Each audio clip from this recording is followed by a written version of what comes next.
Grabe, ilang oras ko palang na-upload tong shorts clip ko dito, 900 views na agad. After 9 hours, umabot na nga sa 1,205 views at may isang subscriber pa. Hindi ko talaga in-expect to kasi sample video lang naman to for tutorial purposes. But anyway, kung nahihirapan ka magparami ng views dito sa YouTube, tamang-tama ang video na to para sa'yo. So dito sa video natin ngayon ay ituturo ko sa inyo ang tamang paraan kung paano mag-upload ng shorts, paano mag-add ng sound or music galing sa music library ng YouTube, paano mag-tag, paano maglagay ng description, hashtag titles at iba pang importanteng detalye. So make sure to watch until the end. Tara, simulan na natin. Sundan mo lang ako para magawa mo rin ito ng tama. So punta tayo sa YouTube. Dapat ang makikita natin dito ay ang account natin, kung saan tayo mag-upload ng shorts video. Nandito na ako sa account ko. Dito sa baba, click ko lang itong plus button. Then select ko ang short at mapupunta tayo sa ating gallery. Pindutin natin ang maliit na bilog para makuha ang video clip. Then next. Pagdating dito, pwede natin itong bawasan kung masyadong mahaba. Pero sa akin, okay na to kasi 11 seconds lang to. Tip ko lang kapag shorts ang i-upload natin, iklian lang natin. Kung kaya mong 15 seconds, 15 seconds lang. Kung kaya mo ng mas maikli, iklian mo pa. Mamaya malalaman mo kung bakit. Pag okay na, click done. And wait for it to process. Ngayon naman, mag-add tayo ng sound. Click ko dito, add sound. Mapupunta tayo dito sa music library ni YouTube. Free lang ito. Pwede na tayo dito pumili ng kahit anong kanta na gusto natin.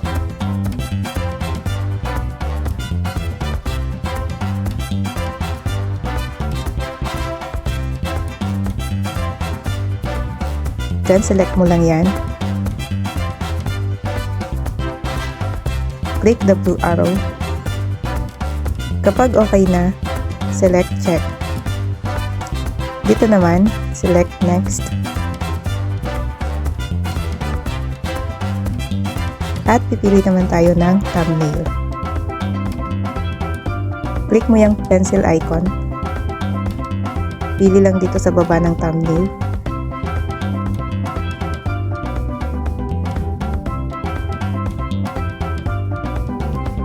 Kapag okay na, select check dito sa taas.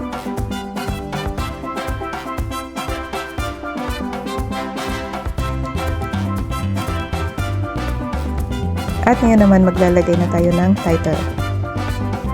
Lagyan ko lang ng pangalan.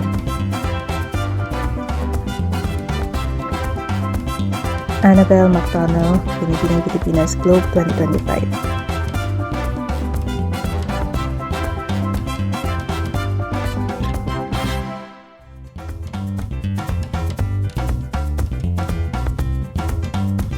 Tapos, location, syempre Philippines.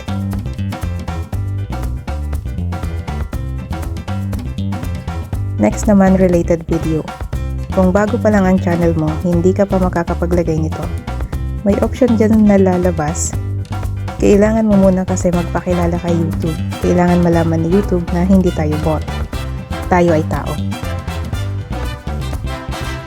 Tapos dito, follow nyo lang to. Promotion. Select no. Sa altered content, kung wala namang AI voice or AI generated content, then select no. Then upload short na yan. Wait for it. Hindi pa tayo tapos.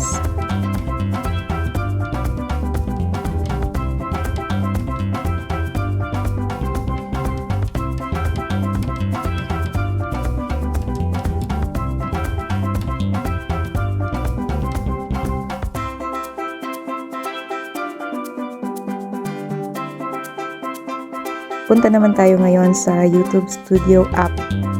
Kung wala ka pang YouTube Studio app, go to Play Store and search YouTube Studio.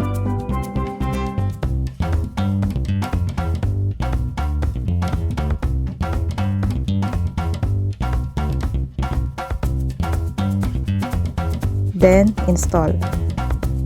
Kapag na-install na, open it. Go to content. Makikita natin dito yung latest upload na video clip. Select mo yan.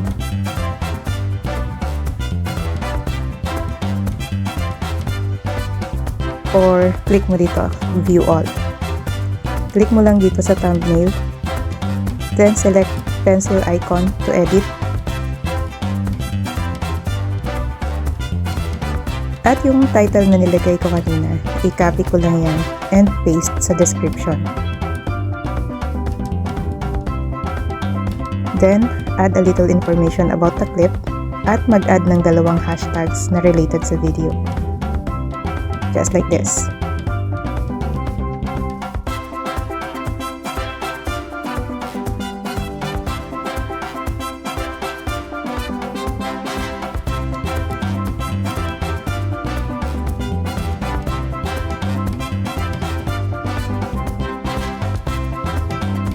Click arrow back.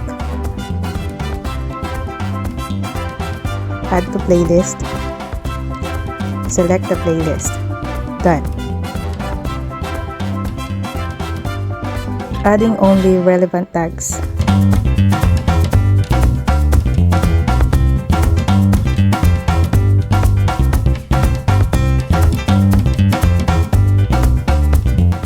Pag in-enter mo yan, magsa-separate na yan.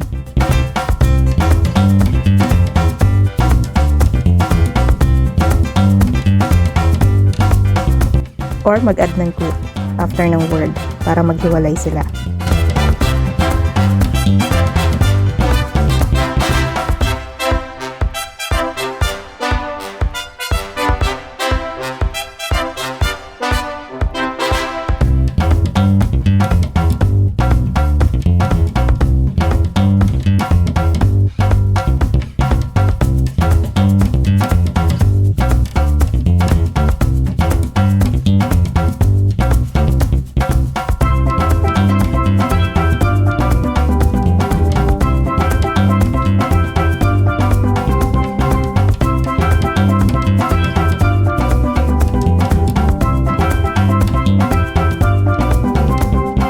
Then, arrow back.